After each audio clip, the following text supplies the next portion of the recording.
Alors quelques vidéos prises alors qu'en théorie j'ai pas le droit, mais il y a une ambiance phénoménale ici, même si je suis quasiment tout seul, avec les déesses, les divinités, le rituel, l'homme qui joue du tambour.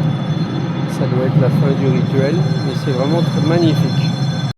Bon, j'ai eu droit à un impressionnant rituel ce matin avec le tambour in vivo, les clochettes qui se dispatchaient partout dans le temple. Très, très fort, très intense. Aucune photo autorisée et tout le temps des gens. Voilà, donc difficile de prendre une photo. Je pense que sur internet on peut en trouver des photos des divinités, du lieu, la puja.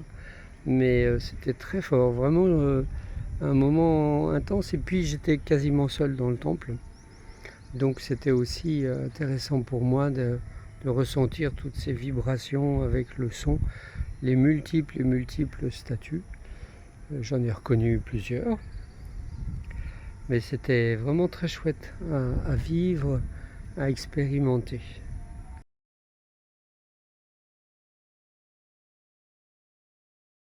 Je suis à côté du fort Frédéric, que je ne vais pas visiter.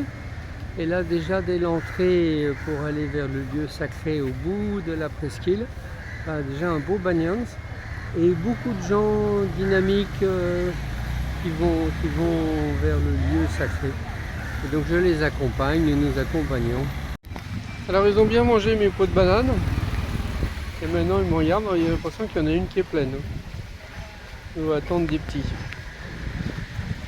Mignon. Je suis presque au bout du rocher. Donc je peux voir ici la puissance et la force qui a rocher qui affronte la mer. Donc, bien l'énergie de la mer, mais l'énergie des touristes aussi, des méditants. Alors voilà ce lieu tant sacré avec un immense, on va dire Shiva.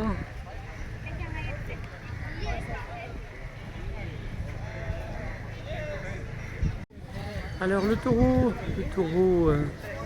véhicule de Shiva avec un Shiva Lingam, donc vraiment chouette, belle énergie, personne n'y prête attention, mais j'aime bien. Voilà, encore une autre statue, beaucoup plus ritualisée celle-là.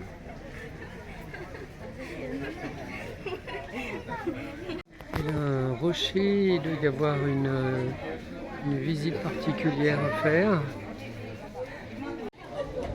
Alors, le culte du feu et des encens. Voilà, j'arrive à saisir le bout de l'île, de la presqu'île, mais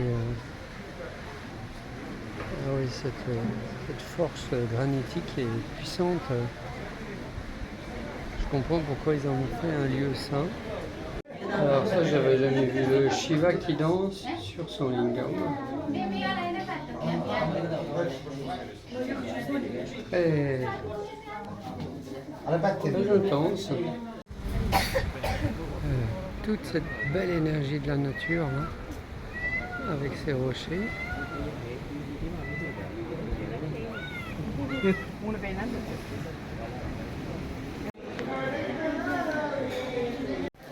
Et plein de divinités qui en fait apparaissent sous différents noms, mais qui sont souvent les mêmes. Alors là, ce que je vois, c'est un sannyas, voilà, un méditant avec une apparition de Ganesh dans les nuages. Il a un beau Krishna avec son pan. Et puis des divinités inconnues. Protectrice. Et voilà un petit tour ici avec la même divinité sous différents aspects. Magnifique. Un lieu bien dense en énergie, surtout avec l'ensemble des gens qui passent, la dévotion, les encens, et puis les rituels qui sont assez, je les ai sentis un peu rigides là, ceux qui règlent les rituels, mais ça fait partie du système, apparemment. Donc un lieu sympa à découvrir quand vous êtes là pour 2-3 jours. Alors, nous avons un pont.